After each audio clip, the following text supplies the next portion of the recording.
Hello, guys. Tonight we slip quietly into a city that doesn't know it's already doomed.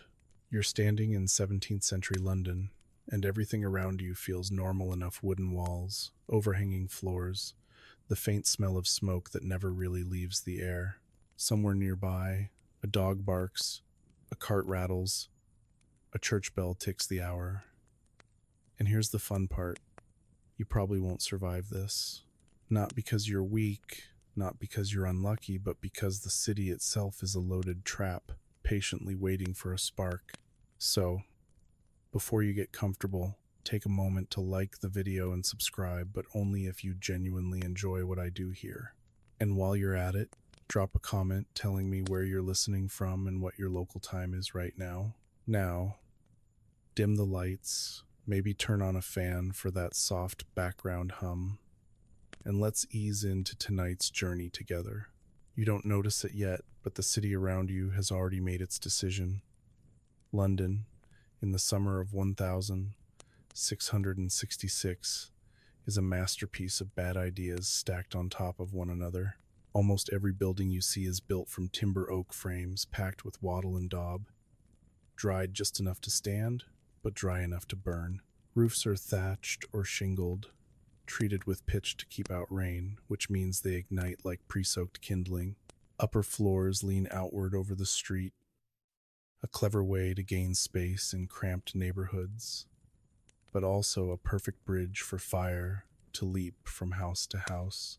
You could stand in the middle of the road and touch both sides if you stretch your arms. This isn't an accident. London has grown too fast for caution. After plagues and wars, people rebuild quickly, cheaply, and close together.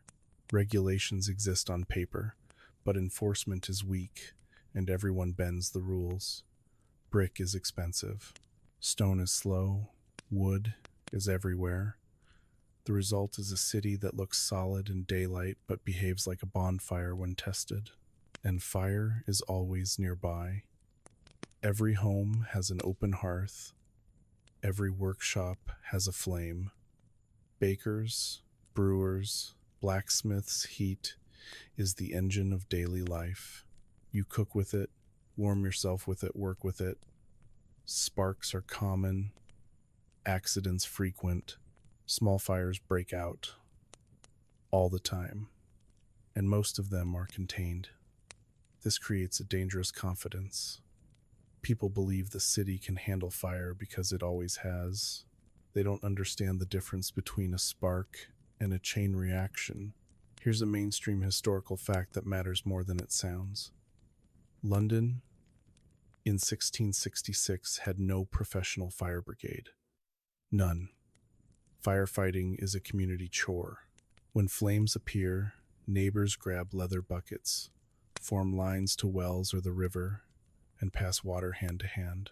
There are a few hand-pumped fire engines, but they're rare, slow, and often broken. Fire hooks exist to pull down burning structures, but using them requires quick decisions and political permission. All of this only works when a fire is small. When it isn't, these tools become theater-busy movements that don't change the outcome. As you walk through the streets, notice how storage works. Cellars are crammed with fuel, firewood, coal, oil, tar, and spirits. Warehouses near the river hold hemp, pitch, sugar, and wine flammable goods stacked floor to ceiling. The city's economic heart is also its most explosive organ. If fire reaches these places, it won't just burn, it will roar. There's also the weather, quietly complicit. The summer has been dry, rain has been scarce, wood has lost its moisture, dust hangs in the air. Even the river feels lower than usual. You don't check the wind direction because why would you? Wind is background noise until it isn't. A quirky but telling tidbit historians love to mention is that Londoners are so used to smoke that they barely register it. Coal fires burn day and night, coating buildings in soot and lungs in residue. Your eyes sting a little all the time, Your throat is often dry, so when smoke thickens, it doesn't immediately trigger panic. It feels familiar.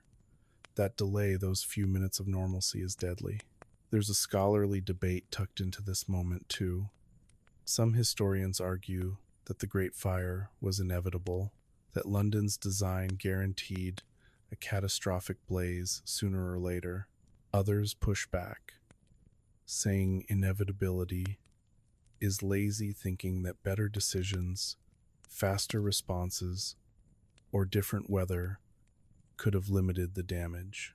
As you stand here, unaware, that debate hasn't happened yet. To you, the city feels permanent. Fires happen, but London endures. That assumption is about to betray you. Another thing you don't realize is how little night offers protection.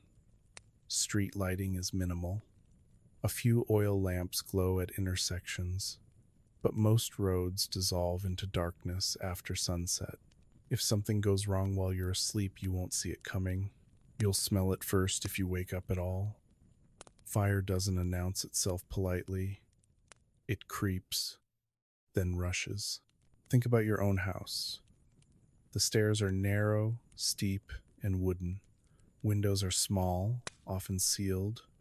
Doors open inward, which is great until pressure and debris block them. If fire enters the structure, heat rises fast. Smoke pools under the ceiling, then drops. Within minutes, the air becomes unbreathable. You don't need to be touched by flame to be finished. Heat alone can disorient you, sap your strength, and knock you unconscious. Outside isn't much better. Streets twist unpredictably. Signage is inconsistent. In a calm moment, you can navigate by landmarks, church spires, markets, familiar taverns. In smoke and darkness, those cues vanish. You follow crowds because everyone else is moving, not because the direction is safe. Human instinct, so useful in many situations, becomes a liability when the group is wrong. And here's the cruel irony. The city believes it has plans. Officials know about fire breaks. They know that pulling down houses can stop a blaze. But demolition requires authority. Property matters. No one wants to be the person who orders a neighbor's home destroyed unnecessarily. Delay creeps in, measured in minutes that don't feel important at the time. Fire loves delay. You might think living near the river gives you an advantage. Water equals safety, right? But access points are limited. Docks crowded, and boats scarce. Reaching the Thames in a panic means fighting through others who had the same idea. Falling into the water at night, weighed down by clothes, is its own gamble. Survival choices stack risk on top of risk. By now, the city has finished setting the stage. Every beam, every alley, every complacent habit has aligned. Nothing dramatic has happened yet, and that's the most dangerous part. Disasters rarely announce themselves with trumpets. They begin in environments that are already primed, already leaning toward collapse. So as you settle into sleep, confident that London has survived worse, remember this quiet truth. You're not waiting for a fire to start. You're living inside one that simply hasn't noticed you yet. While you sleep, the city's fate narrows down to something almost laughably small. A room, a hearth, a bakery on Pudding Lane, the kind of place you'd walk past without a second glance. This is where survival ends, not with drama, not with explosions, but with routine. Thomas Fariner, the king's baker, finishes his work late into the night. Bread must be ready by morning, and ovens don't care about exhaustion. When the last loaf comes out, embers are raked, doors are closed, and the day feels done. This is how most disasters begin, at the exact moment people think the danger has passed. You have to understand how these ovens work. They're massive brick chambers, heated for hours until the walls glow. After baking, the fire is supposed to be fully extinguished, but embers hide. They slip into cracks, rest against wood, wait for air. No smoke alarm exists to scream a warning. No sensor notices the temperature creeping upward.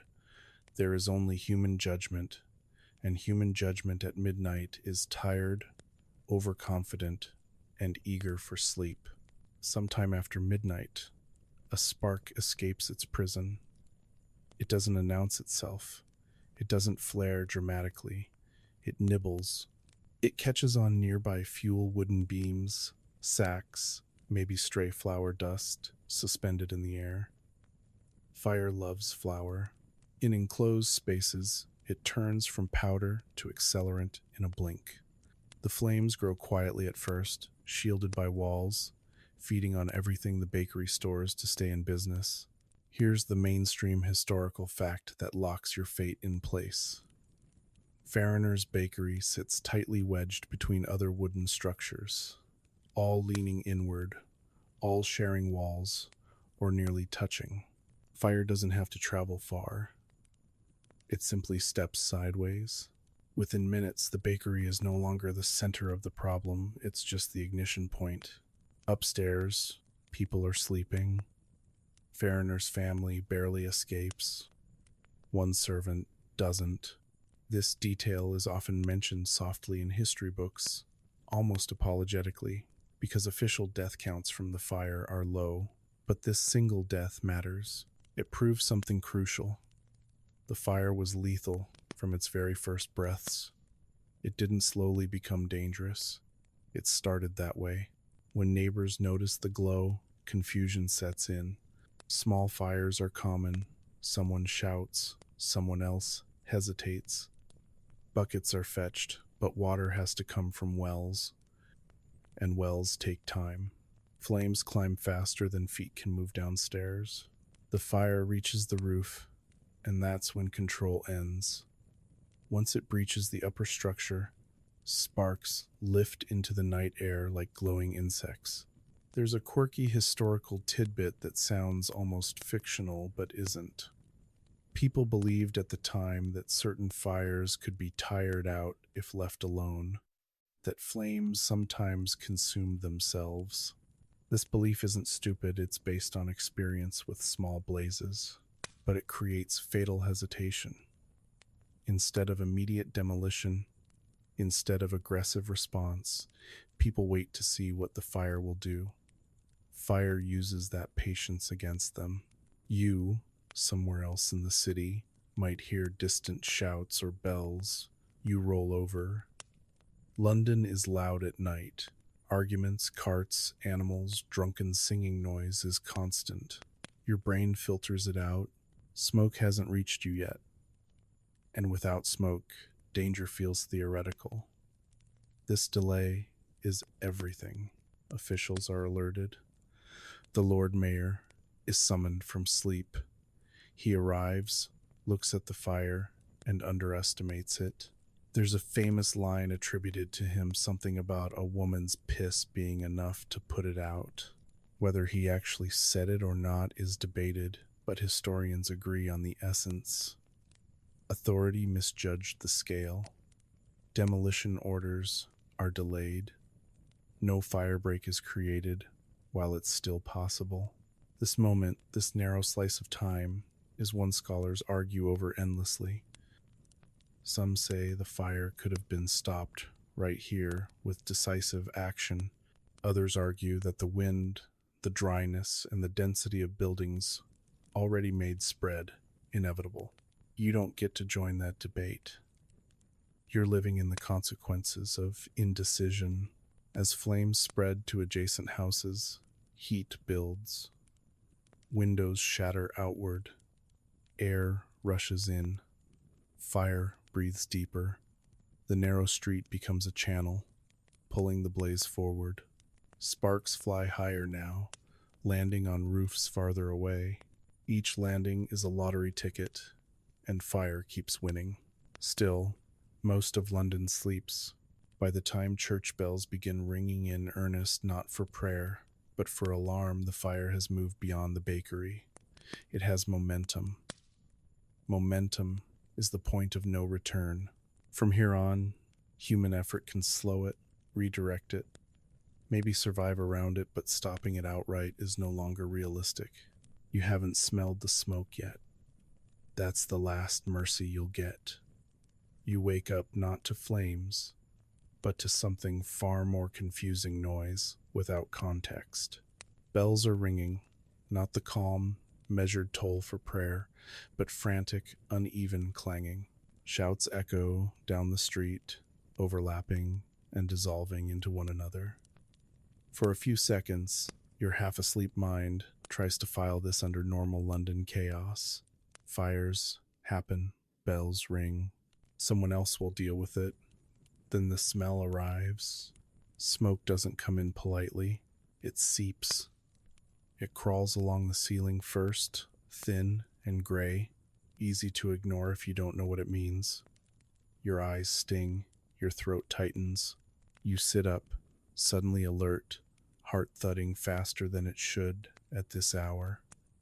This is the moment where survival could still be possible, but only if everything goes right, and nothing does. You step outside, and the night looks wrong. The sky glows, not bright like daylight, but a deep pulsing orange that flickers against clouds. The fire is no longer a single place. It's a direction. People in the street are pointing, arguing, running back indoors to grab things they shouldn't waste time grabbing. Someone is dragging a trunk. Someone else is herding children who don't understand why they're being woken up and shoved into shoes.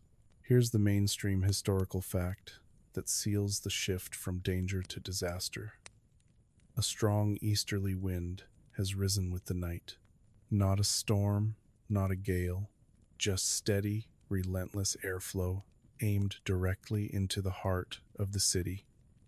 Fire loves wind. It feeds oxygen into flames, bends them forward, and carries embers far beyond where any bucket brigade can reach.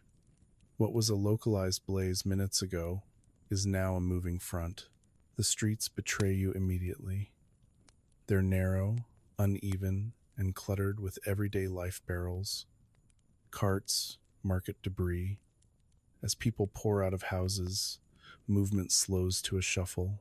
Everyone wants to go the same way, away from the glow, toward imagined safety. You try to keep your footing, but the ground is slick with spilled water and ash. Visibility drops with every breath. A quirky detail that shows up in eyewitness accounts is how quickly people lose their sense of direction. Londoners who've lived on the same street for decades suddenly can't tell left from right. Smoke scatters light, landmarks vanish, the familiar becomes alien. In that confusion, people follow sound instead of logic, chasing bells or crowds that may be heading straight into worse danger. Above you, sparks rain down like fiery snow. They don't feel dramatic when they land, just a brief sting, a hiss. But roofs are dry. Thatch and shingles catch easily. One house ignites, then another, then another. Fire is no longer chasing you from behind. It's appearing ahead of you, cutting off routes you thought were open. Somewhere nearby, men try to form a bucket line. It looks reassuring from a distance, organized, purposeful. Up close, it's chaos. Buckets are small, water is scarce. The heat is already too intense to approach the nearest burning structures. Faces are flushed, eyes wide, movements frantic. This is effort without leverage. There's a scholarly debate embedded in these early hours about human behavior in disasters. Some argue panic is inevitable. Others say it's shaped by environment and information. Standing here, coughing in the smoke, you don't feel panicked in the cinematic sense.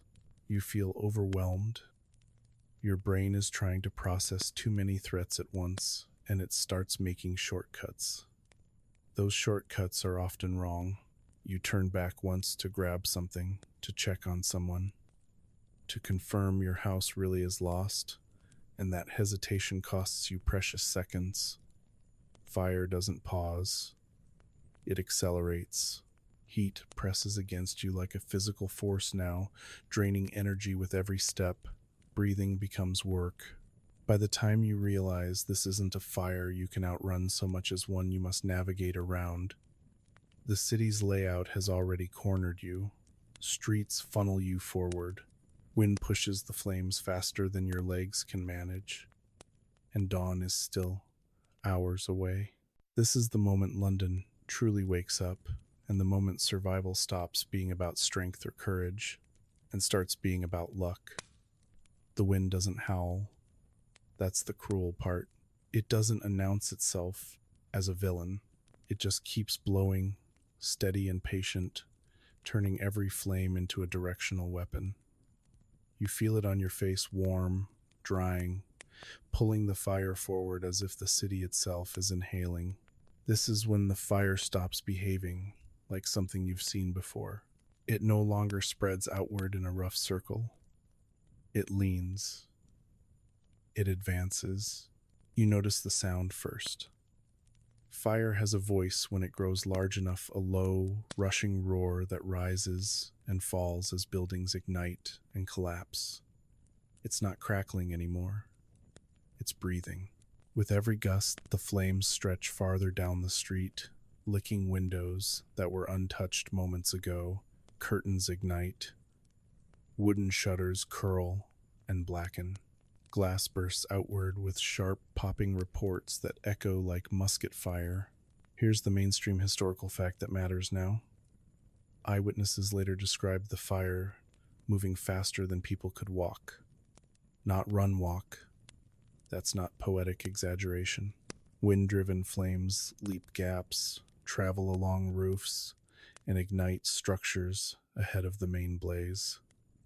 You're not being chased from behind anymore. You're being outflanked. You try to adjust, turning down a side street you think might offer shelter. Instead, you find yourself in something worse, a narrow lane, where buildings lean so close overhead they nearly touch. Heat funnels into this space, trapped and amplified. The air feels thick, heavy, like breathing through cloth. Smoke rolls low, hugging the ground, turning every step into a guess.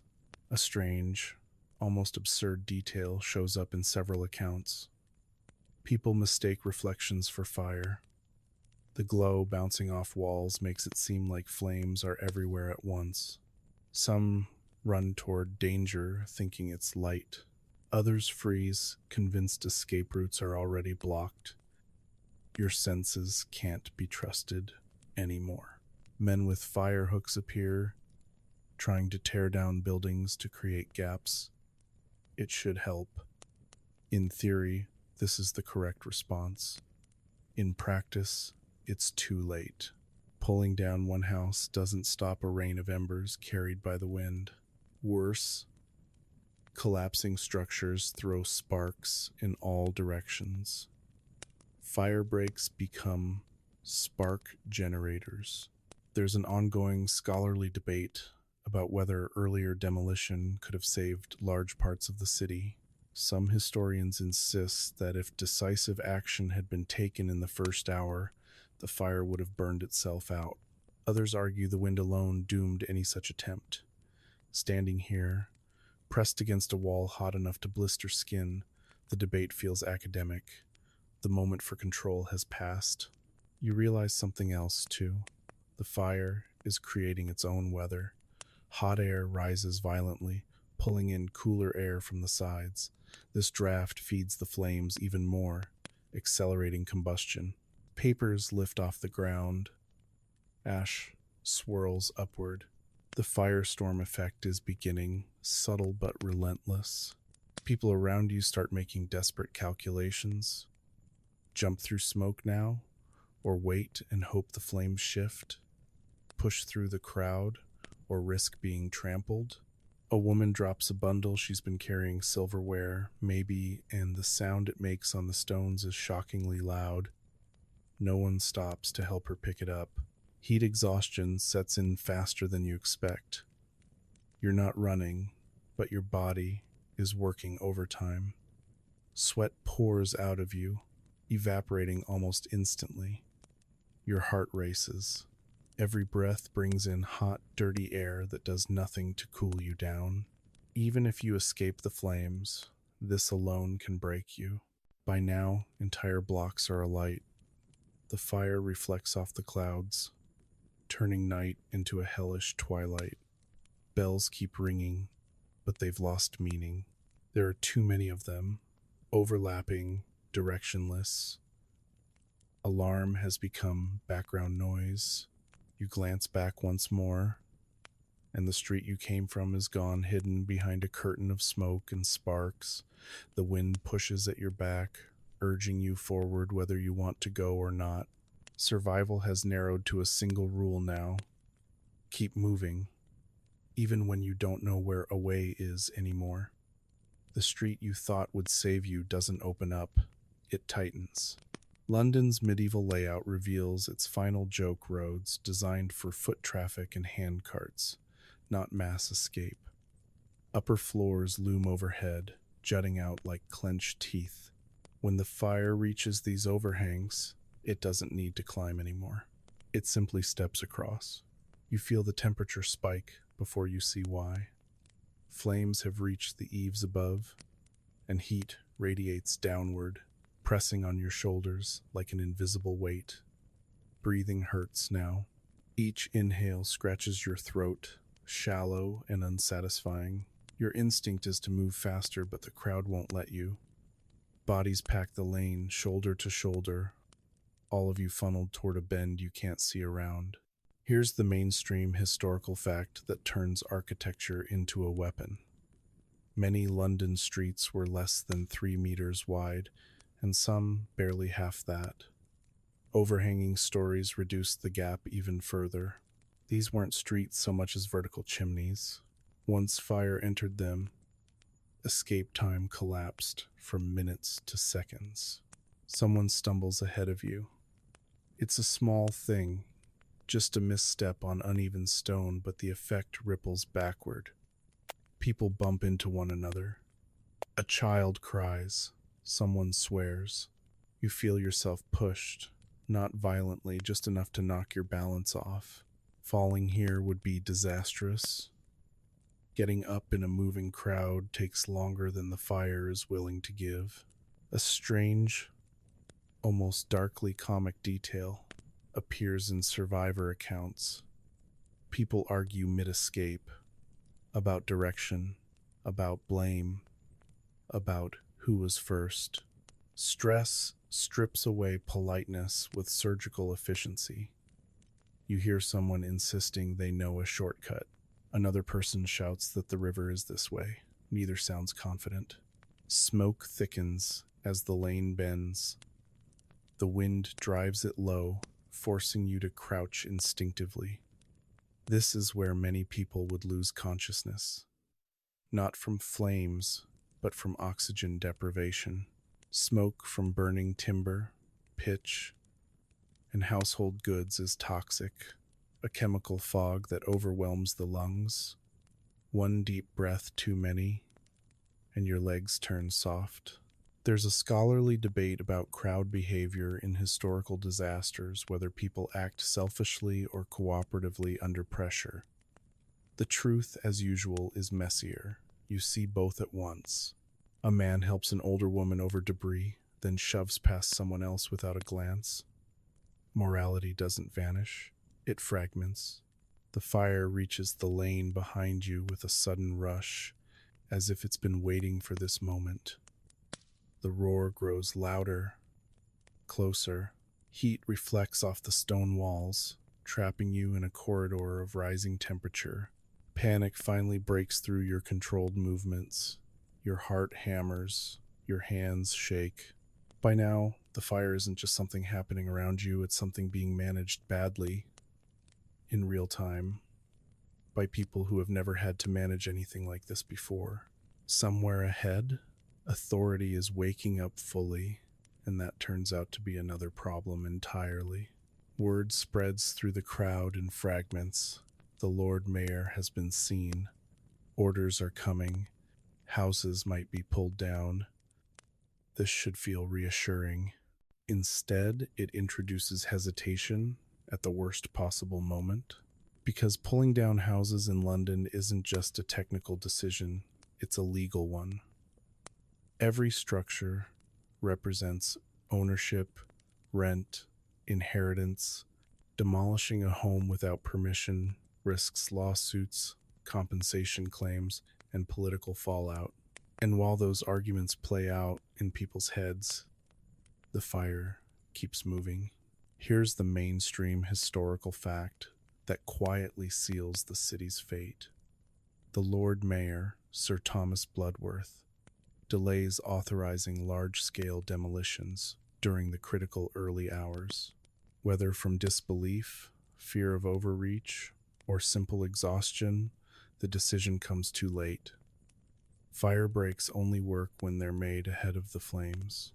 Once the fire has momentum, tearing down a house is like stepping in front of a cart already rolling downhill.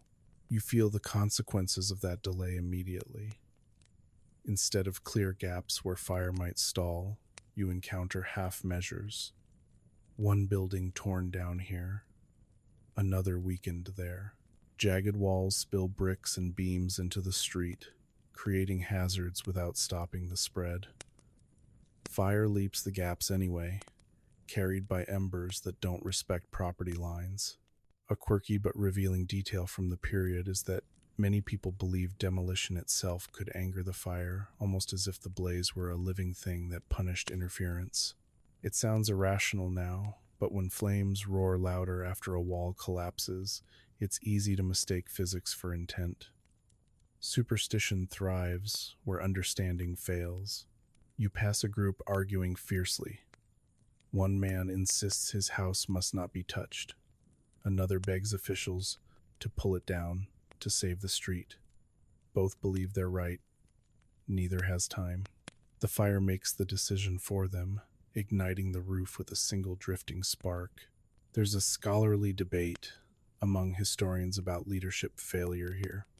Some argue Bloodworth was uniquely ineffective. Others point out that no London mayor had ever faced a fire on this scale, and judging his hesitation by modern standards is unfair.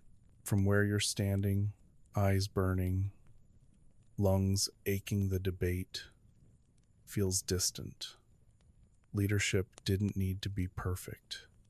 It needed to be fast. As dawn approaches, visibility improves just enough to make things worse. You can see how extensive the fire has become. Entire rows of houses are already gone, replaced by smoking voids. Others are burning at different stages, like a grim timeline made of wood and flame. The realization hits you hard. This isn't a local emergency anymore. This is the city. People begin to move with less purpose now. The early urgency has drained into something heavier, fatigue mixed with dread. Children are carried, then set down, then carried again. Older people lag behind. Every few minutes, someone stops moving entirely, overcome by smoke or heat, and others flow around them because stopping means dying too. Heat radiates from the ground itself. Stones that have absorbed hours of fire burn through thin soles. You feel it through your feet, up your legs, into your core. This is the part no one tells you about fire. It attacks from below as much as above. By the time the first real light of morning cuts through the smoke, it reveals not hope but scale. The fire is larger than any single response. Authority, once delayed, can't catch up. Orders chase events instead of shaping them. And you, still moving, still breathing, understand something grimly simple now. Survival will not come from leadership or planning. It will come from staying ahead of decisions that arrive too late. The idea of fighting the fire still hasn't died yet. That's the dangerous illusion clinging to the city, as morning creeps in this belief that effort alone can tame what's happening. You see it everywhere. Men lining up with buckets, others pumping hand engines that wheeze and groan like exhausted animals. From a distance, it almost looks organized. Up close, it's painfully clear how little any of it matters. Here's the mainstream historical fact that ends the argument. London's primary firefighting tools in 1666 were leather buckets and a handful of hand-pumped engines that could barely project water a few meters. No hoses, no pressure, no sustained flow. Against a wind-driven inferno consuming entire blocks, this wasn't firefighting, it was ritual. You join a bucket line for a moment, more out of instinct than strategy. Someone presses a bucket into your hands, already warm from proximity to the fire. Water sloshes inside, precious and inadequate. You pass it forward, receive an empty one back. The rhythm is hypnotic, comforting in a way. It gives your body something to do while your mind avoids the truth. Then the heat surges again. The line breaks as people recoil. You realize the water isn't even reaching the base of the flames anymore. It evaporates mid-air or hisses uselessly against stone already too hot to cool. Sparks rain down on the line itself. Someone yells. Another drops a bucket and it spills across the street, vanishing into steam. A quirky historical tidbit shows up in several accounts. Some firefighters believed that loud noise, shouting, bell ringing, even gunfire could frighten flames into retreat. The logic wasn't madness. It was desperation shaped by folklore. When you don't understand combustion, you reach for anything that once worked on something smaller. You watch a hand engine being dragged into position. Half a dozen men strain to pump it. The stream sputters, then weakly arcs toward a burning house, barely kissing the lower wall. Above it, the entire roof is already engulfed. The effort looks heroic. It is also completely irrelevant.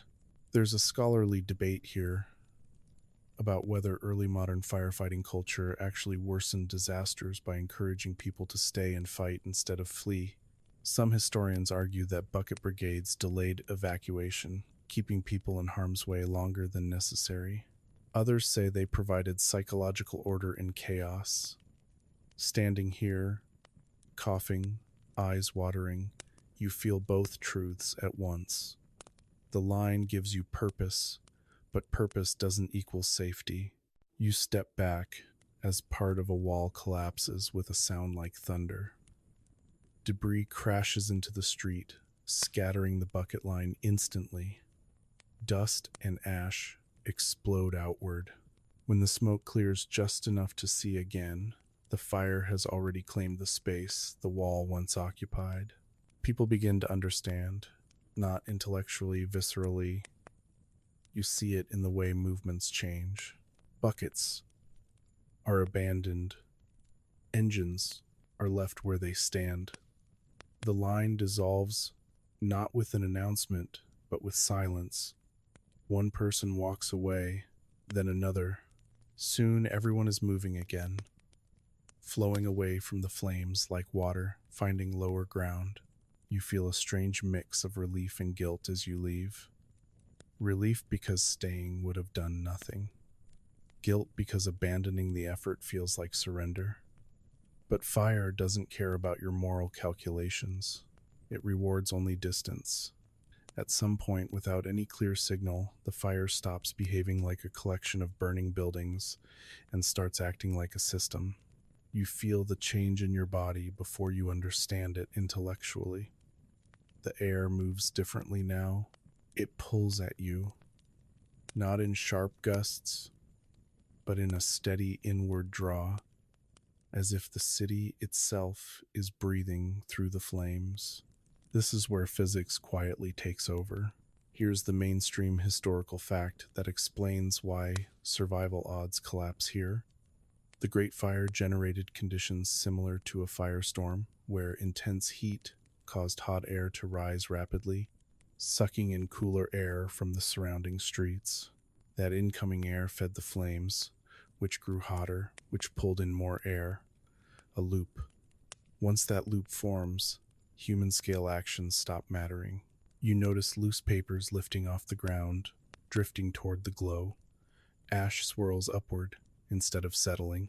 Smoke no longer just blocks your vision, it moves with intention, funneling through streets, wrapping around corners, finding you even when you think you've escaped its path. Every alley becomes a wind tunnel. Every opening becomes an intake valve. Breathing turns shallow and instinctive. Your lungs reject deep inhalations because each one burns. The smoke isn't just wood anymore. It's tar, oil, cloth, animal waste, food stores, chemicals you don't have names for. Your head feels light, thoughts slipping sideways. This is how people make irrational choices without realizing it. Oxygen deprivation doesn't announce itself. It just erodes judgment. A strange, almost eerie detail appears in several eyewitness descriptions. People reported hearing a continuous roar, like a waterfall or distant surf, even when they couldn't see flames. That sound is the fire drawing air into itself, thousands of small blazes merging into one sustained voice. It's not loud in a sharp way. It's constant, unavoidable. There's a scholarly debate about whether the Great Fire truly qualifies as a firestorm in the modern sense. Some historians argue the term is anachronistic, that London didn't reach the temperatures seen in 20th century urban infernos. Others counter that, while it may not meet every technical criterion, the lived experience, self-feeding flames, violent air movement, and overwhelming heat was close enough to make the distinction meaningless for those inside it. From where you're standing, struggling to stay upright, the label doesn't matter, the effect does. You watch fire do things you didn't think it could. It travels along rooftops faster than people can move below. It ignites buildings that aren't even adjacent, carried by embers that land, smolder, then explode into flame minutes later. You turn a corner hoping for relief, only to find fresh smoke rolling toward you from a fire you never saw start. People begin to behave differently now. Less shouting, less arguing. Movement becomes quieter, more urgent. Those who are still walking are conserving energy, even if they don't consciously know it. Others sit down against walls, intending to rest for a moment. Some of them don't get back up. Heat presses on you from all sides. It's not a single source anymore. It radiates from stone, from the air, from debris underfoot. The city has absorbed the fire and is giving it back slowly, relentlessly. Even stepping into what looks like a safe space, a courtyard, a churchyard, offers only temporary relief. The pull of the fire reaches there too. You would assume the flames are the main threat. They're visible, dramatic, easy to fear, but by now, the fire has learned a quieter way to kill you. Smoke moves faster than flames, reaches farther, and asks for no permission. It slips into streets that still look untouched, filling them with something that feels thick enough to grab. Here's the mainstream historical fact that rarely gets the spotlight. Most people caught in large urban fires historically die from smoke inhalation and heat exhaustion, not burns. The Great Fire of London was no exception. Long before flames reached you, the air itself became lethal. You take a breath and immediately regret it. Your lungs protest, forcing shallow, panicked inhales. Smoke coats your mouth with bitterness. Your eyes stream so badly you can barely keep them open. Vision narrows, then doubles. Every instinct tells you to suck in more air, but more air only means more poison.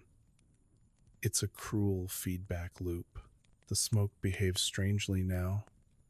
It doesn't rise cleanly anymore.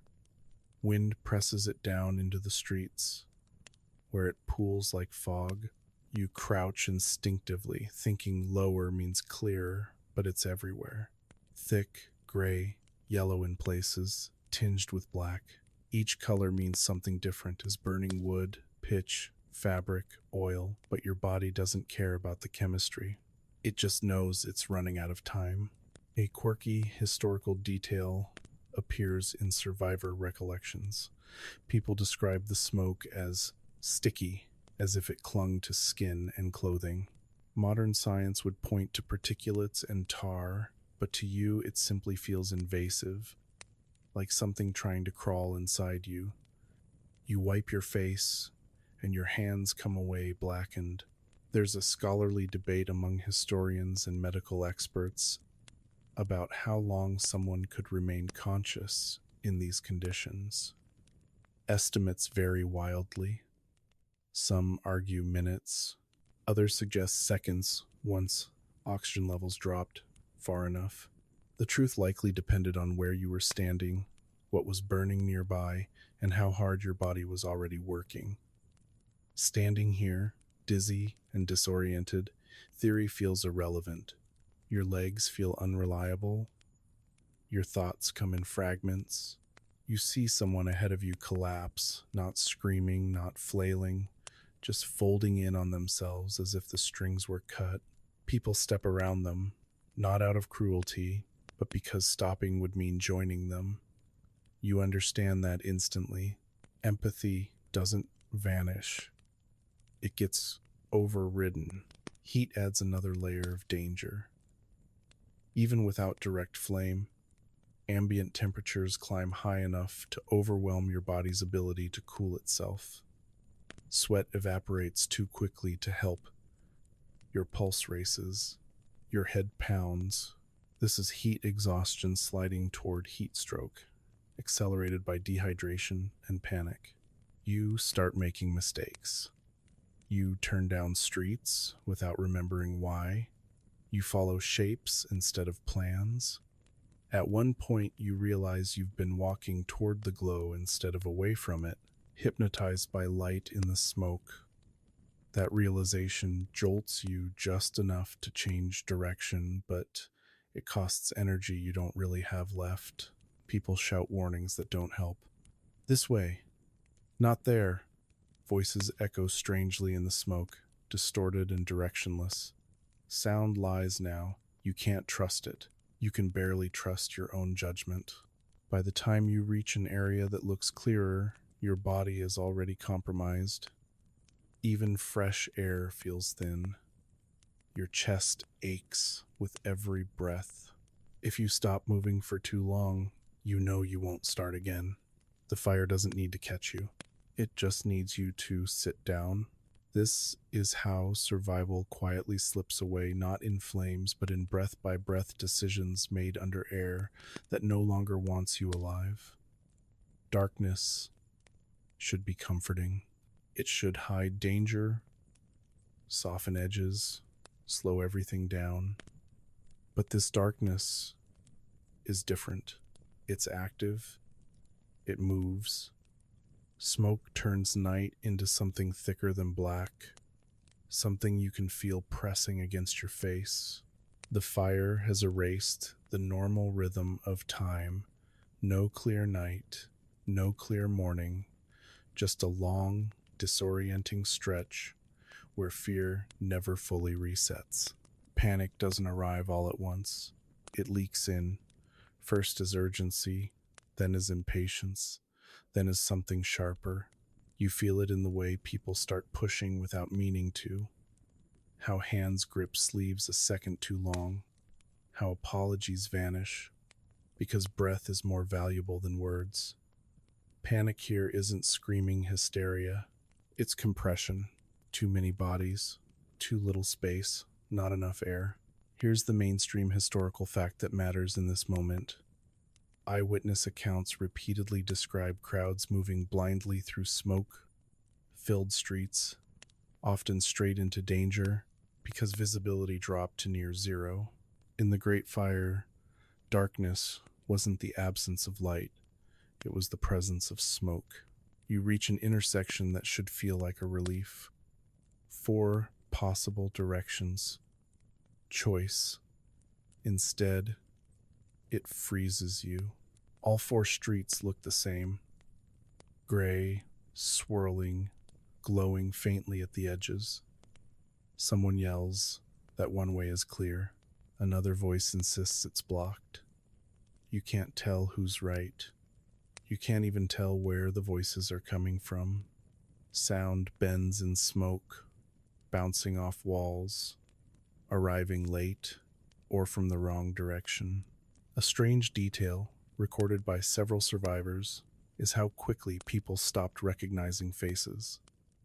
Familiar neighbors became silhouettes, then shadows, then moving obstacles. Identity dissolves when you can't see eyes.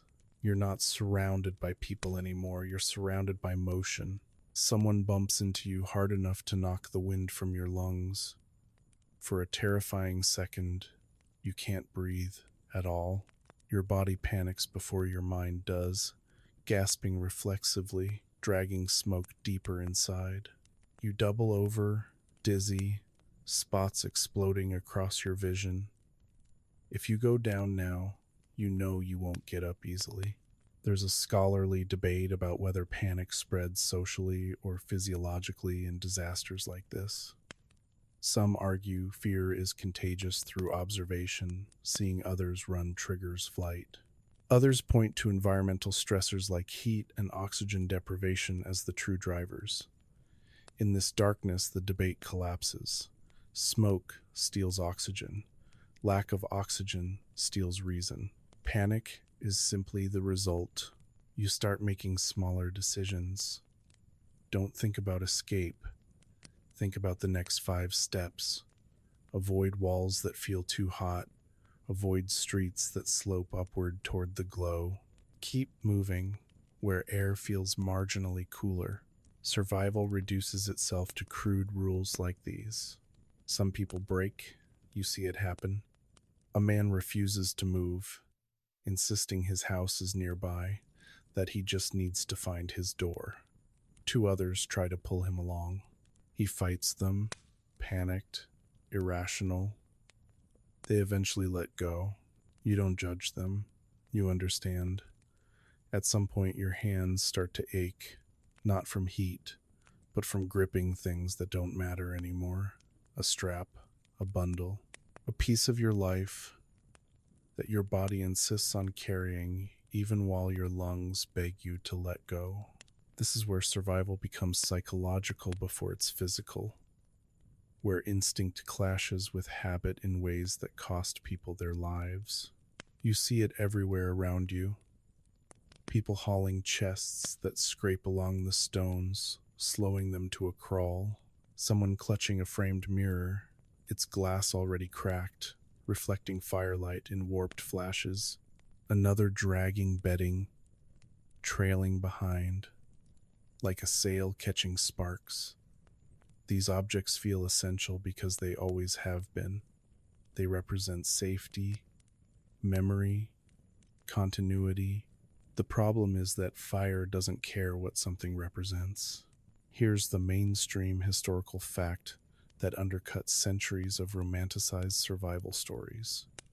During the Great Fire, many Londoners prioritized saving property over speed, and that choice dramatically reduced their chances of escaping safely.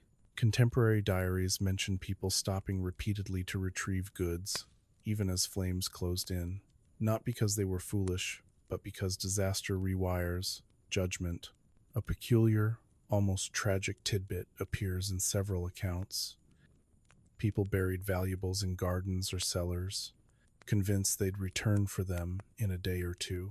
Coins, documents, heirlooms, carefully hidden under the assumption that walls might fall, but the ground would remain. Fire proved them wrong. Heat cracked soil. cellars filled with smoke and collapsing debris. What was hidden for safekeeping became unreachable tombs for possessions and sometimes people. You feel the temptation yourself. The thought creeps in quietly. Just one more thing, one more stop, one last look. The part of your brain that handles loss hasn't caught up yet. It still thinks negotiation is possible, that if you choose correctly, you can outrun consequences without paying full price. There's a scholarly debate about whether humans are evolutionarily wired to protect resources, even under extreme threat, or whether this behavior is socially conditioned by property-based societies. Historians and psychologists argue both sides. Right now, theory dissolves into sensation. Your arms are tired, your grip weakens, your breath comes in shallow, ragged pulls. Every extra pound slows you more than you realize. You watch a man stumble under the weight of a chest. Two others help him lift it. For a moment, it looks like cooperation, like community triumphing over chaos. Then a wave of heat rolls through the street, and all three freeze. The chest is dropped. One of them falls with it and doesn't move again. The others hesitate just long enough to look back, then keep going. Guilt hangs heavy in the air, thicker than the smoke. You feel it even when you make the right choice. When you finally let something go, drop it, abandon it, leave it behind, it feels like a small death, a tearing away. But your body immediately thanks you. Movement becomes easier. Balance improves. You didn't realize how compromised you were until the burden vanished. Fire forces brutal clarity. What you can carry is not what you can keep. By now, the streets are littered with evidence of these decisions. Piles of belongings abandoned mid-escape, some neatly stacked, as if their owners planned to return. Others scattered violently, dropped in panic. The city's material culture is being rewritten in real time, reduced to what could be held in hands that were shaking. You move faster now, lighter, but not safer. The fire doesn't punish sentimentality alone. It punishes delay. Every pause, every backward glance narrows the margin you're working with. And the cruelest part is this. The choice to let go doesn't guarantee survival. It only makes survival possible. London is teaching that lesson street by street, and it's charging interest. The bridge seems like the answer before you even reach it. That's the lie it tells from a distant stone with the promise of open space and moving water. In a city that feels like it's collapsing inward, bridges look like exits. Everyone knows where they are. Everyone knows how to get to them. And that shared knowledge is exactly what makes them deadly. As you're pushed toward the river, the crowd thickens again, denser than anything you've encountered so far. Movement slows to inches. People are no longer choosing directions. They're being carried by pressure from behind. You feel it at your back, a constant forward shove that doesn't stop even when your feet do. Somewhere ahead, someone is shouting to keep moving. Somewhere behind, someone is begging to stop. Here's the mainstream historical fact that turns hope into hazard. London Bridge was one of the only permanent crossings over the Thames at the time, and during the Great Fire, it became a massive bottleneck. Thousands of people tried to reach it simultaneously, many hauling carts and possessions, turning the bridge into a choked artery rather than an escape route. You catch your first real glimpse of the river through smoke, and for a moment, it's almost beautiful. The water reflects the fire, turning orange and gold, rippling calmly as if nothing is wrong. That calm is deceptive. The banks are crowded, boats are few. Everyone wants the same impossible thing, to put distance between themselves and the fire instantly. The bridge itself is lined with buildings, just like the streets. Shops and homes rise from its sides, narrowing the walkway even further. Fire hasn't reached them yet, but embers drift dangerously close. You can feel heat rolling off the stone beneath your feet, stored and radiating upward. Standing still here isn't safe. Moving forward is barely possible. A strange, grim detail from survivor accounts is how quickly people stopped looking at the water as an option. Jumping in sounds logical until you consider the weight of clothing, the shock of heat, the exhaustion already gripping your muscles. The Thames isn't a gentle pool. It's cold, dark, and moving. For many, it represented a different kind of death. There's a scholarly debate about whether authorities should have closed the bridge entirely to prevent congestion. Some argue it would have forced people to disperse, reducing casualties. Others counter that blocking a perceived escape route would have caused panic and violence. You don't get to see which theory is correct. You only feel the consequences of everyone being here at once. A cart tips over near the center of the bridge. It doesn't crash loudly, it wedges. Wheels jam against stone. The flow stops completely for a few seconds, and those seconds are terrifying. Pressure builds instantly. You're squeezed from all sides, ribs aching, breath shallow. Someone screams as their foot gets caught. You can't see who. You can't help them. Then the cart is shoved aside, pieces breaking off, and movement resumes in a jerky surge. You stumble, nearly go down, catch yourself on the parapet. The stone is hot enough to burn through fabric. You pull back with a sharp hiss, heart pounding. Smoke drifts across the bridge now, thinner than in the streets, but still dangerous.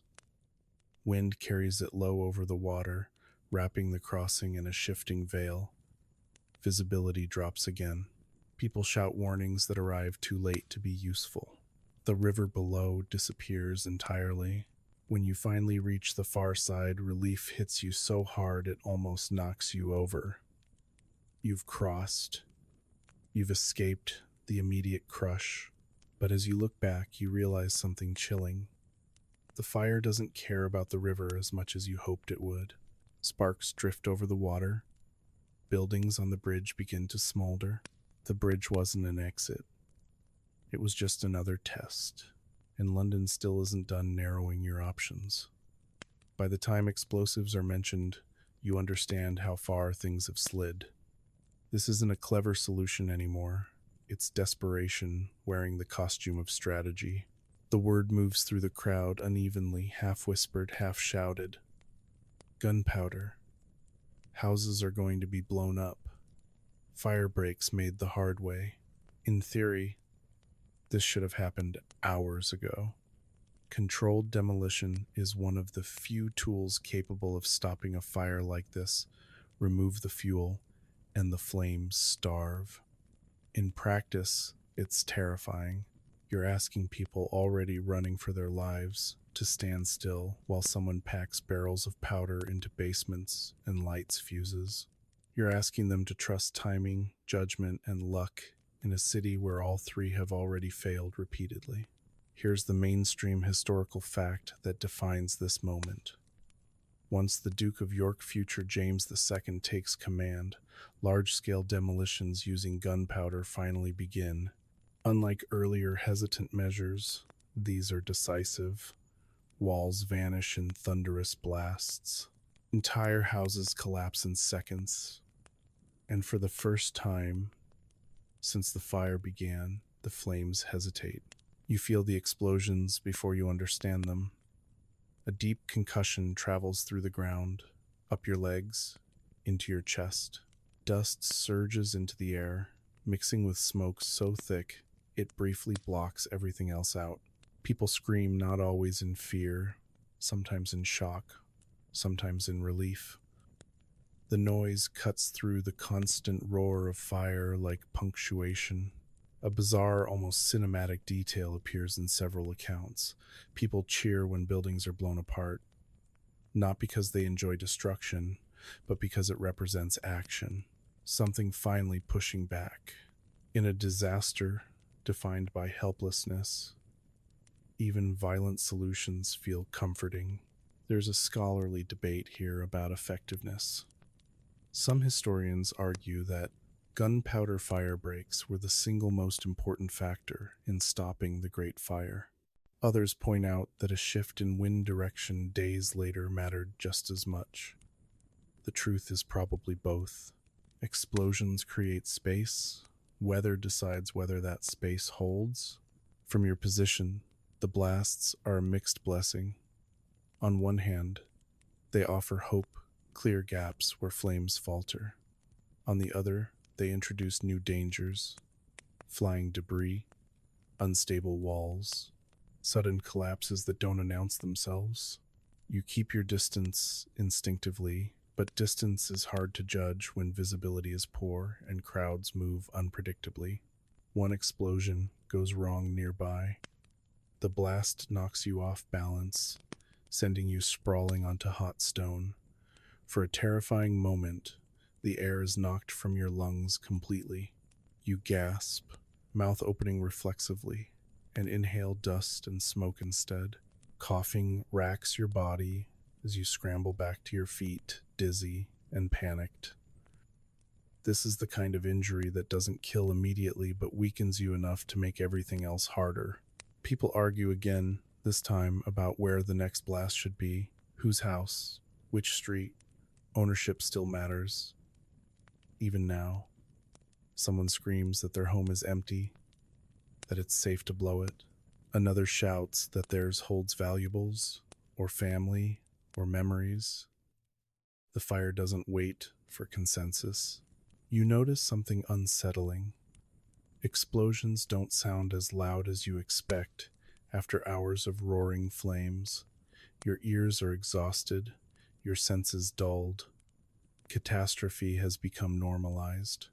That numbness is dangerous. It makes you underestimate risk, step too close, linger too long. As more buildings are leveled, the cityscape changes abruptly. Familiar streets open into jagged clearings. The fire slows in some places, races ahead in others, bending around obstacles like water around rocks. It's not stopped, it's redirected. You realize that survival now depends on being near the right kind of destruction at the right time. Too close to the blasts, and you're crushed or burned. Too far from them, and the fire overruns you anyway. It's a narrow path, and it keeps shifting. Explosives offer London its first real chance, but they come late, and they demand a toll. Whether you pay it or not depends on where you're standing when the next fuse is lit. For hours, maybe longer than you can track, the river has hovered at the edge of your thinking like a promise. Water means relief. Water means cool air, open space, something that doesn't burn. And now, exhausted, coughing, and half-blinded by smoke, you finally reach it properly. Not the bridge, not a glimpse between buildings, but the Thames itself, stretched, wide and dark, in front of you. At first, it feels like you've won something. The air here is marginally clearer. Not clean, not safe, but breathable enough that your lungs don't immediately rebel. The heat drops a few degrees. Your shoulders sag without you telling them to. Around you, others are having the same reaction, people stopping, bending over, hands on knees, sucking in air like swimmers who've just broken the surface. Here's the mainstream historical fact that complicates that relief. Despite the river's presence, the Thames did not function as a reliable refuge for most Londoners during the Great Fire. Access points were limited, boats were scarce, and the banks quickly became overcrowded. Water was nearby, but safety was not. You edge closer to the bank and immediately see the problem. The shoreline is chaos. People cluster in tight knots, arguing with boatmen, pleading, offering money, shouting promises they may not be able to keep. Small boats pull away overloaded, riding dangerously low in the water. Others refuse passengers altogether, their owners paralyzed by fear or greed, or both. A few people wade in up to their knees, testing the water as if it might invite them further. Most stop there. Clothes are heavy. Shoes fill instantly. The current tugs with a quiet insistence that feels far stronger than it looks. Swimming in ideal conditions is one thing. Swimming exhausted, overheated, and half suffocated by smoke is another entirely. A strange, unsettling detail shows up in eyewitness accounts. Some people stood in the river for hours, waist deep, believing the water itself made them safe. They didn't drown, they didn't burn. They simply waited shivering as dawn came and went, bodies locking up, circulation failing. Survival isn't binary, it's a gradient, and hypothermia sits uncomfortably close to the fire you just escaped.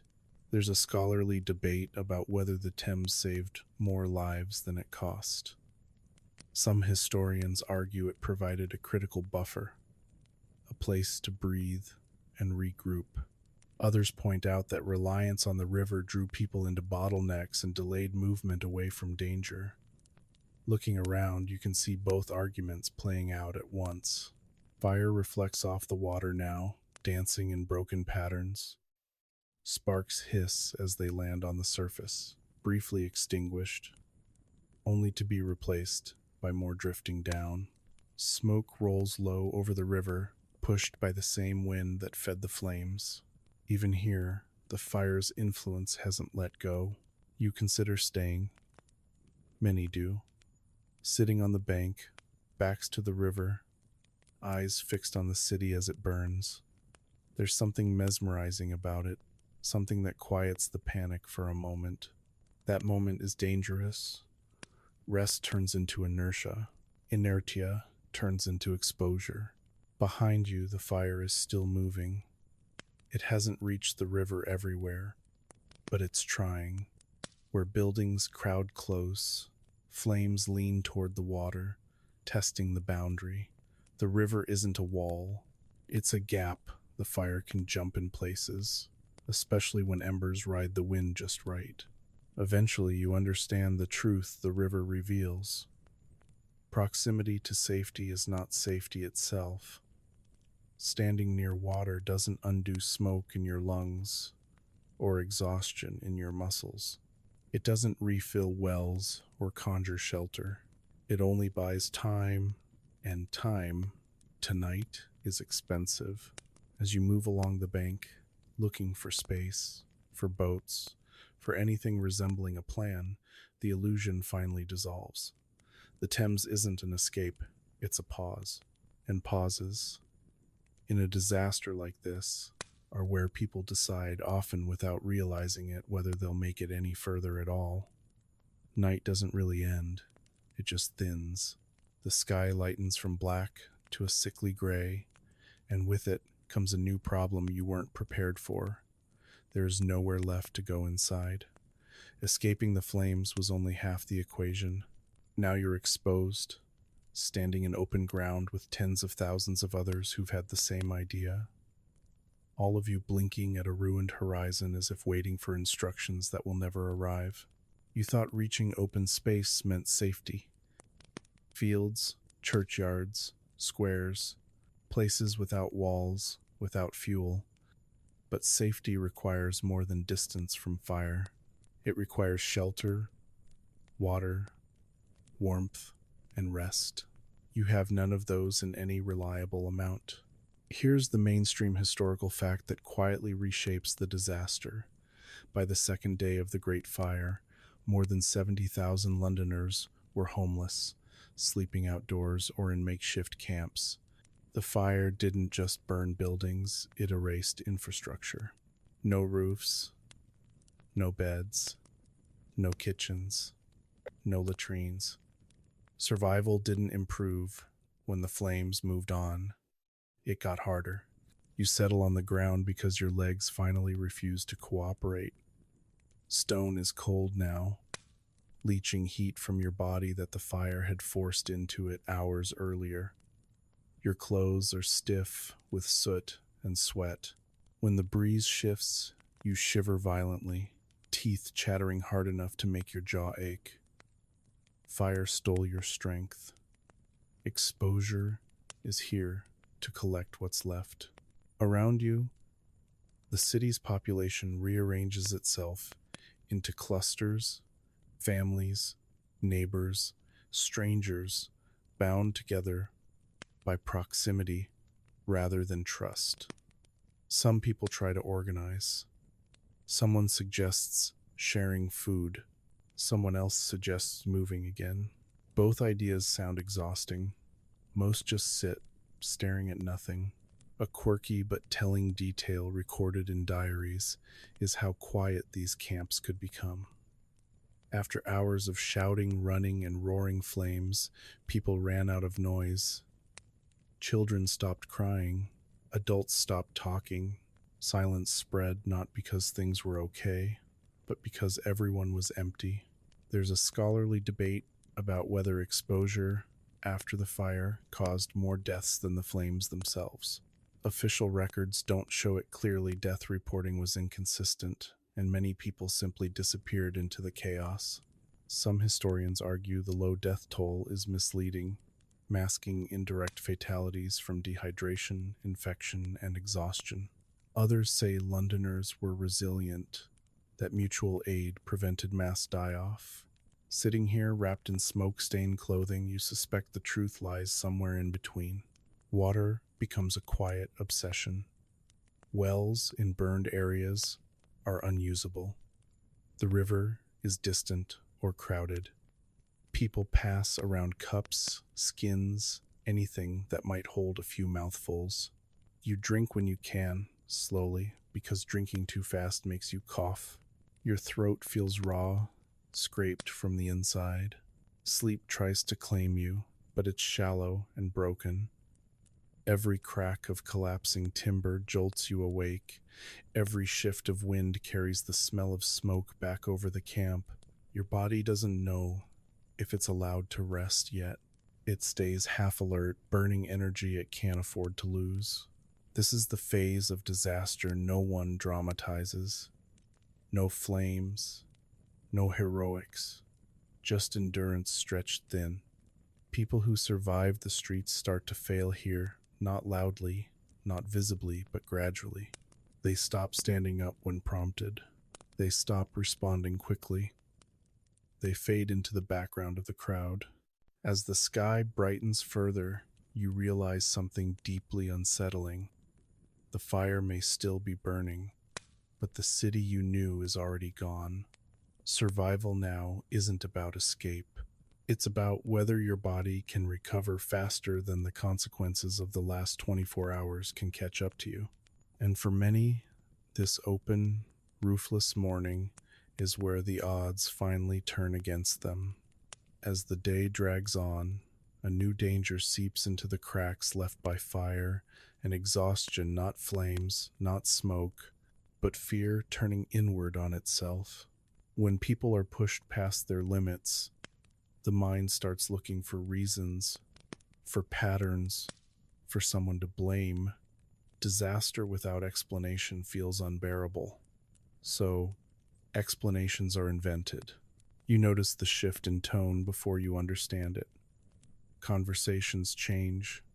Whispers replace practical talk. Someone says the fire wasn't an accident. Someone else insists they saw strangers running with torches. A third swears they heard explosions before the flames reached their street proof, they say, of sabotage. None of these stories line up. All of them feel convincing in the moment. Here's the mainstream historical fact that darkens this phase of the fire. As London burned, rumors spread rapidly that the blaze was started deliberately, often blamed on foreigners, particularly the French or Dutch, with whom England had tense relations. Panic fed xenophobia. and xenophobia fed violence. You feel it in the way people look at one another now, assessing accents, clothing, unfamiliar faces, community fractures along imagined lines. A man is dragged forward accused of carrying fireballs. The evidence is nothing more than a bundle of belongings, perhaps candles, perhaps tools, but the crowd's mood has already decided his guilt. A strange, unsettling tidbit from the period is that even completely innocent objects were reinterpreted as weapons. A loaf of bread wrapped in cloth becomes an incendiary. A pocket of pipe tobacco becomes proof of arson. In a city where everything has burned, the line between normal and dangerous blurs beyond recognition. There's a scholarly debate about whether authorities encouraged these suspicions to maintain control or whether they were simply overwhelmed by them. Some historians argue that blaming outsiders redirected anger away from leadership failures. Others suggest officials were as caught up in the fear as everyone else. From where you're standing, watching tempers flare, it doesn't matter. The result is the same. Violence erupts suddenly and unevenly. A scuffle here, a beating there. Most people don't participate, but almost everyone watches. Intervention feels risky. You're exhausted, injured. You don't know who will turn on whom next. Survival instincts narrow your focus to one simple rule: don't stand out. The fire has stripped away normal structures of law. Courts don't function. Records have burned. Police presence is thin and inconsistent. Authority exists in patches, depending on who happens to be nearby and how angry they are. In that vacuum, fear fills the space efficiently. You keep your head down. You move when others move. You avoid conversations that sound heated. This isn't cowardice, it's adaptation. Disasters don't just test bodies, they test social systems. And right now, London's social fabric is tearing under strain.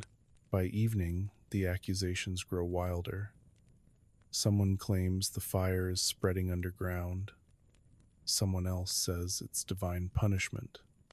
Both explanations offer comfort in their own way. If the fire has intent, human or divine, then it has meaning. Meaning is easier to bear than randomness. As you settle again in open ground, bruised and hollow-eyed, you understand something quietly devastating. Even if the fire never touches you again, even if your lungs recover and your burns heal, this phase leaves its own scars. Trust erodes. Neighbors become suspects. Survival now includes navigating human danger, layered on top of environmental collapse. The flames are still out there, but tonight another threat walks among the survivors, fear looking for a face. By now, the fire has taught the city how quickly truth can evaporate. In its place, something more dangerous settles in certainty without evidence. People don't just want explanations anymore. They want culprits. Faces to attach the fear to. Blame feels actionable in a way smoke never was. You see how it happens. A shout ripples through a cluster of survivors. Someone points. Accusations tumble out, half-formed, overlapping, urgent. He was seen near the flames. She speaks with an accent. They were carrying something strange. None of it is verified. None of it needs to be. Suspicion has its own gravity now, pulling attention toward it like fire once did. Here's the mainstream historical fact that anchors this moment. Several innocent people were attacked, imprisoned, or worse during the Great Fire due to rumors of arson, including a French watchmaker named Robert Hubert, who falsely confessed and was executed despite overwhelming evidence that he could not have started the fire. Justice, under this pressure, becomes performance, a grim, almost surreal detail from eyewitness accounts is how quickly crowds accepted confessions that made no sense. People confessed under duress, out of confusion, or because they believed punishment might bring closure. Logic no longer mattered. The city wanted the story to end, even if it ended wrong. There's a scholarly debate about whether scapegoating in disasters is an emotional reflex or a political tool. Some argue it's an ancient survival mechanism communities trying to reassert control by isolating a perceived threat. Others see it as a failure of leadership, where clear communication could have prevented rumor from metastasizing. Watching faces harden around you, the theory feels thin. Fear doesn't ask permission. You keep your movements small. You avoid eye contact. You don't volunteer information. This isn't the version of yourself you expected to meet, but it's the one that lasts. People who speak too loudly attract attention. Attention attracts questions. Question attracte danger. The fire, ironically, fades into the background for a while. Not because it's gone, it isn't, but because human drama is louder up close. You hear more shouting now than roaring, more arguments than collapsing beams. It's a different soundscape, but no less threatening. By evening, patrols form spontaneously, groups of men with sticks, blades, whatever they've salvaged. They claim to be protecting the city. Sometimes they do, sometimes they don't. Authority is uneven, shifting by the street, by the mood of the moment. Crossing from one area to another feels like crossing invisible borders. You realize that surviving the Great Fire isn't just about avoiding heat and smoke anymore. It's about avoiding the social aftershocks, misdirected rage, fragile alliances, sudden violence. The fire broke buildings. Panic is breaking people. When night comes again, thinner but no less oppressive, you choose where to rest carefully, near families, near those who look as tired as you feel. You learn to read faces quickly, not for kindness, but for volatility. This is a skill you never wanted. As you lie down, the ground hard beneath you, you understand a final, bitter lesson from this phase. Disasters don't end when the immediate danger passes. They mutate. And if you're unlucky, the thing that finishes you won't be flame or smoke at all, but the human need to make sense of suffering by giving it a target. In a different century, this would be the part where help arrives, where wagons roll in with supplies, where trained hands tend to burns, where someone in authority tells you exactly what to do next. But you're still in 1666, and medicine here is not built for mass injury. It barely manages the everyday. You feel it in your body first, then understand it intellectually. The burn on your hand that felt manageable yesterday has stiffened overnight. The skin around it is red, swollen, angry. Every movement pulls at it. Your throat is raw from smoke, each swallow a small act of will. Your head aches constantly, a dull pressure that never quite lifts. None of this seems fatal. That's what makes it dangerous. Here's the mainstream historical fact that closes another door on survival. 17th century London had no effective treatment for smoke inhalation, severe burns, or dehydration. Germ theory does not exist yet. Pain relief is minimal. Infection is not just possible, it's expected. Injuries that would be routine today quietly become deadly over days or weeks. You watch people try to help one another with the tools they have. Burned skin is coated with oils, fats, sometimes even butter, believed to soothe and seal. Wounds are wrapped in cloth that looks clean enough, but has been handled by dozens of people already. Herbal poultices are applied confidently, their effectiveness based more on tradition than evidence. Everyone means well. That doesn't make it work. A grimly quirky detail from the period. Some believed smoke inhalation could be cured by breathing in strong scents, vinegar, herbs, even urine. You see people passing rags soaked in whatever they could find, pressing them to their faces in hope. The relief, if it comes at all, is psychological. There's a scholarly debate about how many people actually died from post-fire complications. Official records suggest surprisingly low numbers, but many historians argue those figures ignore deaths from infection, exposure, and respiratory failure that occurred later, uncounted. In a city where records burned alongside homes, absence of evidence isn't evidence of absence. You try to rest, but your body won't fully let you. Every time you close your eyes, your chest tightens, breath catching as if expecting smoke again. Sleep comes in shallow fragments. Without proper rest, healing slows, weakness compounds. Food is another problem. Whatever you carried with you is long gone or spoiled. Markets are destroyed. Bakeries, ironically, are ashes.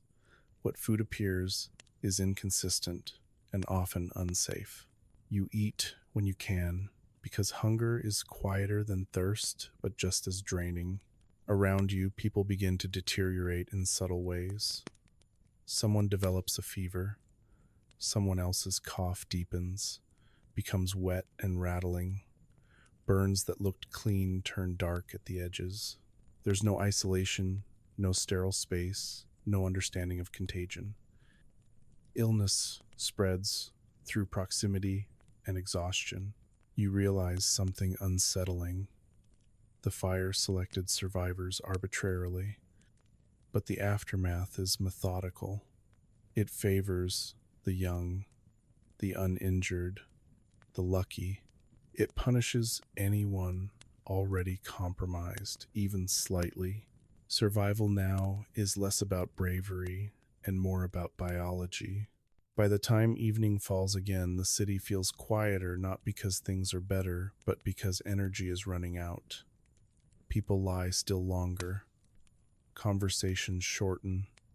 Laughter disappears entirely. You sense, without anyone saying it, that some of the people around you won't be here tomorrow. The fire took what it wanted quickly. The aftermath is taking the rest slowly. By the third stretch of day and night, blurring together, your body hasn't just been injured, it's been rewired. This is the part no one prepares for, because it doesn't look dramatic from the outside. You're still breathing, still walking, still responding when spoken to, but something essential inside you has thinned out, stretched too far to snap back cleanly. You notice it in the smallest decisions. You stand up and forget why. You start walking, then stop, uncertain where you meant to go. Names slip. Familiar faces feel oddly distant, as if you're looking at them through glass. The fire has retreated from your immediate surroundings, but it has left its mark in your nervous system. Here's the mainstream historical fact that rarely makes it into simple retellings. Early modern accounts of the Great Fire describe widespread confusion, memory lapses, emotional numbness, and exhaustion lasting weeks after the flames died down. Trauma wasn't named yet, but it was lived. Your thoughts feel slower now, as if wading through water. Loud sounds make you flinch disproportionately. Sudden movement sends your heart racing. When smoke drifts past even from a distant harmless source, your chest tightens reflexively. Your body has learned a lesson it refuses to forget. A quietly strange detail shows up in personal diaries from survivors. Many wrote about feeling detached from their own survival, as if watching themselves continue out of obligation rather than desire. They did what needed doing, but without urgency or hope. This isn't despair in the dramatic sense. It's depletion. There's a scholarly debate about whether psychological collapse in disasters like this is caused more by fear or by prolonged physical stress. Some argue the mind breaks first, dragging the body with it. Others point to dehydration, lack of sleep, and smoke exposure as the true culprits, with mental symptoms following. Sitting here, head heavy, limbs slow, you realize the distinction barely matters. Everything feeds everything else. You see it around you. People staring for long periods at nothing. Conversations trailing off mid-sentence. Small tasks, tying a bundle, lighting a candle, taking far longer than they should. When someone gives instructions, they have to repeat them. Not because people refuse to listen, but because focus is fragile now. This fragility is dangerous. It leads to mistakes. People wander into unsafe areas because they forget why they shouldn't. Others fail to drink water even when it's available. Some simply lie down in places that offer no protection from cold or damp, not because they want to give up, but because standing feels like too much. You catch yourself thinking, if this is survival, what exactly am I surviving for? The thought scares you, not because it's dark, but because it feels neutral. Indifference is more dangerous than fear. Fear pushes you to act. Indifference lets things happen. Night falls again, softer now, the glow of the fire dimmer in the distance. You should feel relief. Instead, you feel exposed. Without immediate danger, your mind has space to replay what happened. The sounds, the heat, the moments where you almost didn't make it. Sleep doesn't come easily. When it does, it's shallow and crowded with fragments. At some point, someone near you mentions the number, not loudly, not confidently, just as a passing remark, almost casual. They say hardly anyone died. The words land strangely, like they belong to a different event entirely. You look around at the scorched horizon, the coughing bodies, the vacant stares, and you wonder what kind of counting produces that conclusion. This is where history begins to smooth its edges. Here's the mainstream historical fact that has confused people for centuries. Official records from the Great Fire of London list remarkably few confirmed deaths, sometimes cited as fewer than 10. Even contemporary observers seem surprised by how low the number appeared. It sounds like a miracle. It also sounds wrong. You feel the wrongness immediately, because it doesn't match what you're seeing. People didn't vanish into smoke without consequence. They didn't inhale poison and simply recover because the fire stopped burning. Bodies are fragile, especially bodies that have been pushed past heat, hunger, fear, and sleeplessness all at once. A quietly unsettling detail from survivor writings is how often death is mentioned indirectly. He never returned. She fell ill afterward. They were gone by winter. No flames, no dates, just absence. These don't make it into tallies. They don't get attributed to the fire. They dissolve into the background of 17th century life, where mortality was common enough to feel unremarkable. There's a scholarly debate here that refuses to settle. Some historians argue the low death count is accurate, that mass evacuation, the speed of flight, and sheer luck spared most lives. Others suggest the records are incomplete, deliberately or accidentally understating deaths from smoke inhalation, exposure, infection, and displacement. Parish registers burned. Bodies were buried without ceremony. Some deaths happened weeks later, attributed to fever or weakness rather than the fire itself. From where you're sitting, wrapped in smoke-stained cloth, the argument feels hollow. Survival doesn't feel binary. It feels like a long slope. You watched people collapse during the escape. You watched others fade afterward. Whether their names were written down doesn't change what happened to them. You realize that History prefers clean endings, fires extinguished, cities rebuilt, numbers tallied, but lived experience resists that neatness. The Great Fire didn't flip a switch from danger to safety. It frayed people over time, scattering its damage across days and months. This matters because it shapes how people imagine disasters. Low numbers create comfort. They suggest control, resilience, a kind of triumph. They make it easier to believe you would have made it. Sitting here, lungs still sore, mind still fogged, you know better. Survival isn't just about avoiding the moment of death. It's about not being counted because you were lucky enough to disappear slowly, quietly, and off the page. When rebuilding begins, it doesn't feel like rescue. It feels like something happening over you rather than for you. Plans are drawn, decrees are announced, new rules are discussed in rooms you'll never enter. And while all of that sounds hopeful from a distance, it doesn't change the simple fact that if you're still here, you're still exposed. Here's the mainstream historical fact that adds an uncomfortable twist. After the Great Fire, London introduced stricter building regulations, brick and stone instead of timber, wider streets, new urban plans. But these reforms took years to implement and benefited future residents far more than the survivors who lived through the disaster itself. Right now, rebuilding is mostly rubble management.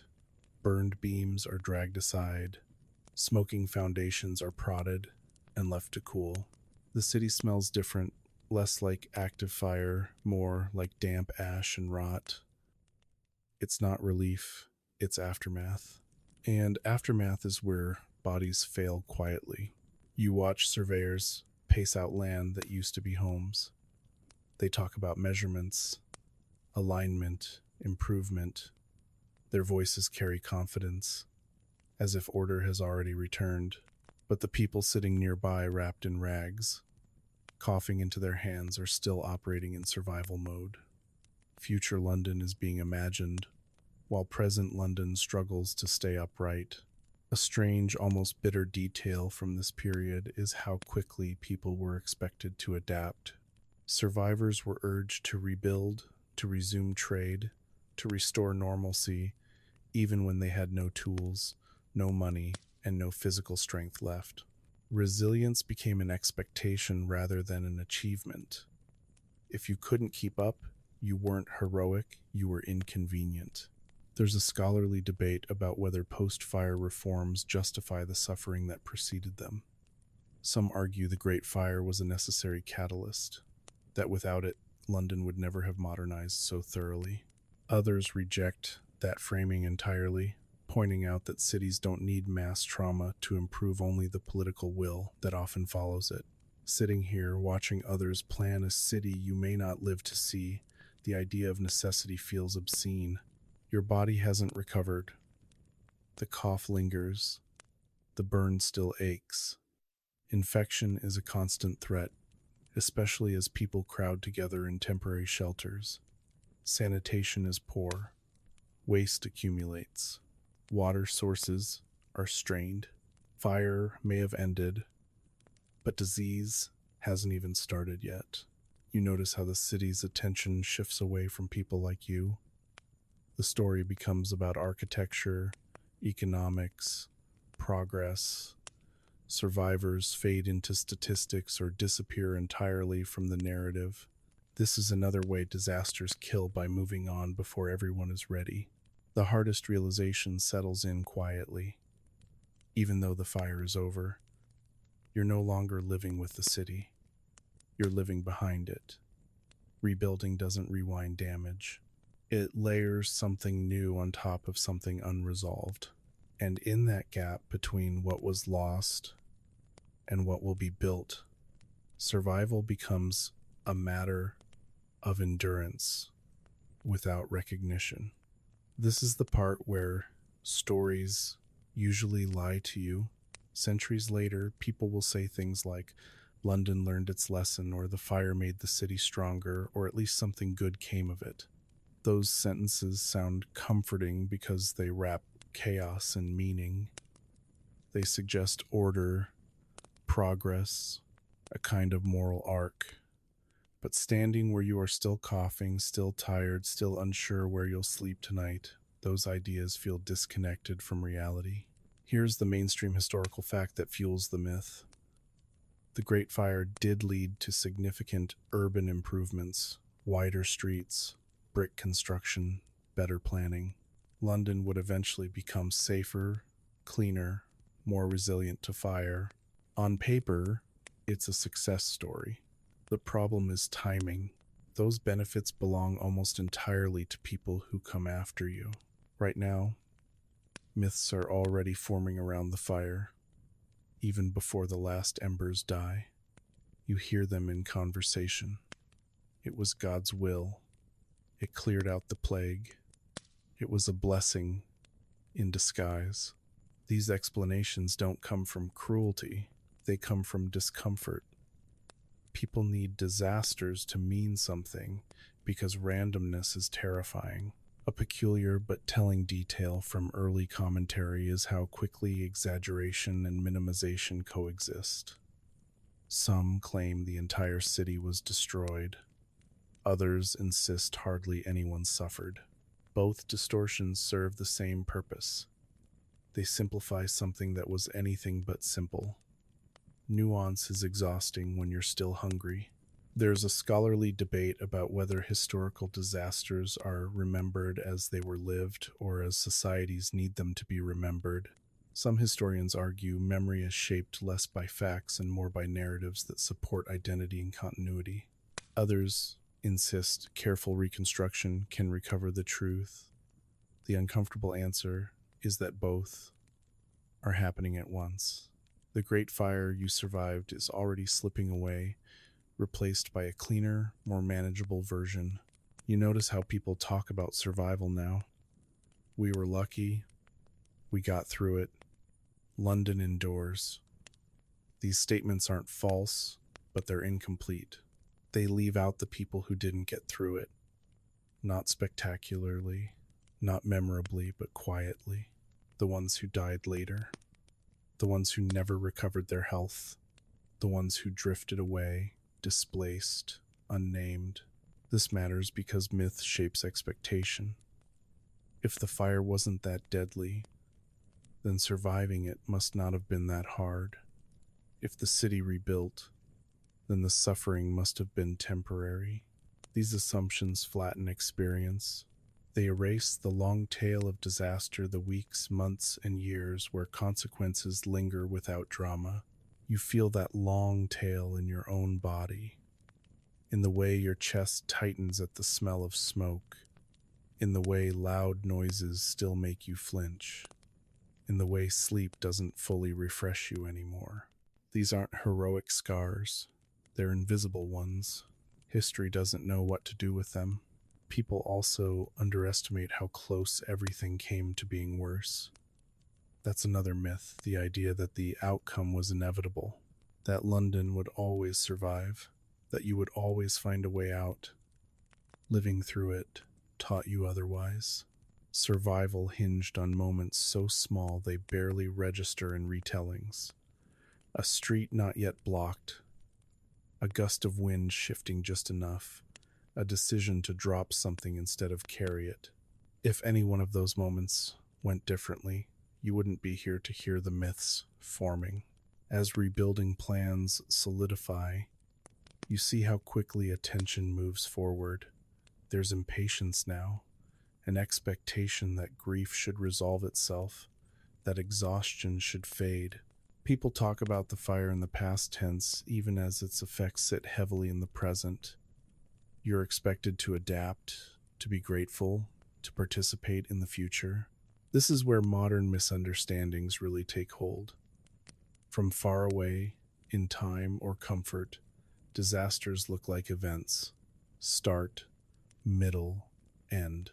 But living through one teaches you that disasters are processes. They don't end. They taper. They mutate. They embed themselves into routines and bodies and memories. You realize that when people ask, "Would you have survived the Great Fire of London?" they're usually asking the wrong question. They imagine flames and escapes and last-second heroics. They don't imagine the weeks after, the cold nights, the lingering illness, the quiet decisions that wear you down. Survival isn't a single moment you win. It's something you have to keep choosing, even when the story has already moved on. And that's why, despite everything, despite the reforms, the rebuilding, the myths, you understand something clearly now. Most people don't underestimate the fire.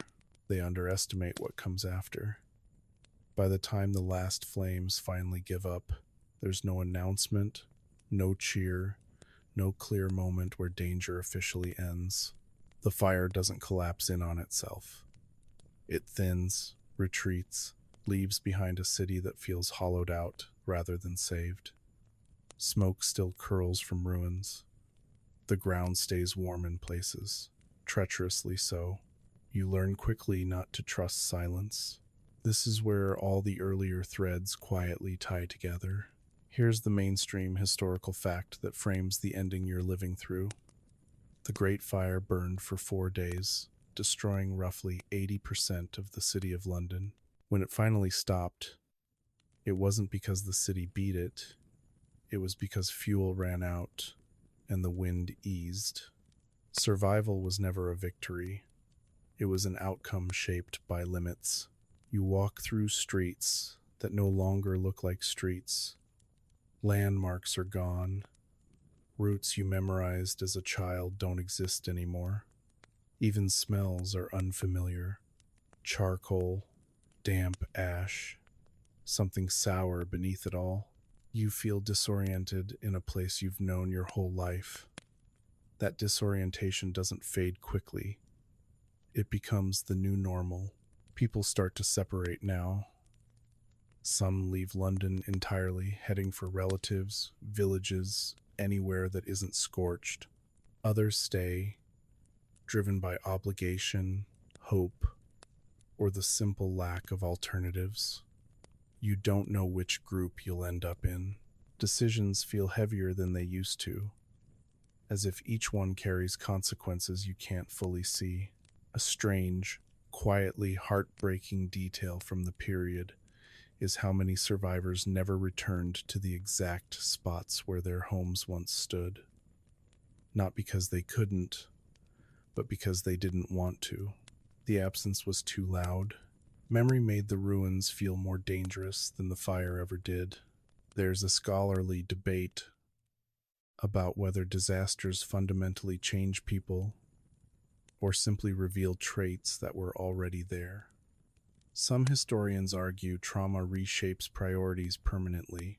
Others suggest people eventually revert, that life reasserts familiar patterns. Standing here, unsure what version of yourself will persist, you suspect the truth sits somewhere in between. Some things will heal, others will stay altered. You think back to the earliest moments, the smell of smoke you almost ignored, the hesitation to leave, the weight of things you carried too long. None of those choices felt obviously fatal at the time. That's the final lesson the fire leaves behind. Disaster doesn't usually present itself as a clear yes or no test. It presents itself as a series of small, reasonable decisions that only look dangerous in hindsight. If you survived this far, it wasn't because you were stronger, smarter, or braver than everyone else. It was because circumstance bent just enough in your favor. A street that stayed open, air that stayed breathable long enough, a moment where you chose motion over memory, and that's why the title still holds. Not because survival was impossible, but because it was improbably narrow. You wouldn't survive the Great Fire of London in the way stories like to imagine survival: clean, decisive, complete. You would survive fractured, altered, carrying forward a version of yourself shaped by heat, smoke, and exhaustion. Survival wouldn't feel like triumph. It would feel like continuation, and sometimes that's the hardest kind. Now, let everything slow. The fire is no longer roaring in your ears. The crowd noise has softened into distant murmurs. Even your breathing, which has been sharp and guarded for so long, begins to stretch out again, a little deeper, a little calmer, as if your body is finally willing to believe the worst has passed. You're safe here wherever you're listening from. The streets around you aren't burning. The air is clean. The weight in your chest belongs to the story, not to you. Let it loosen. Imagine the city fading now, not disappearing abruptly, but dissolving gently, embers dimming, smoke thinning, ruins blurring into shadow. The sharp edges soften, the urgency drains away. What's left is quiet and space, and the simple relief of being able to stop moving. If your thoughts are still racing, that's okay. Let them drift. You don't need to solve anything tonight. The people you followed through the fire don't need you anymore. Their story can rest now, just like you can. Feel the surface beneath you, your bed, your chair, the floor solid, steady, not going anywhere. Feel the rhythm of the room you're in, maybe a fan humming, maybe distant traffic, maybe nothing at all. All of it is safe sound. Disasters always feel endless when you're inside them, but you're not inside this one anymore. You're here, in the present, listening, breathing, unwinding. So let your shoulders drop, let your jaw unclench, let the images fade like lantern light at dawn. You made it out of tonight's journey, and now there's nothing left to do but rest. Sweet dreams.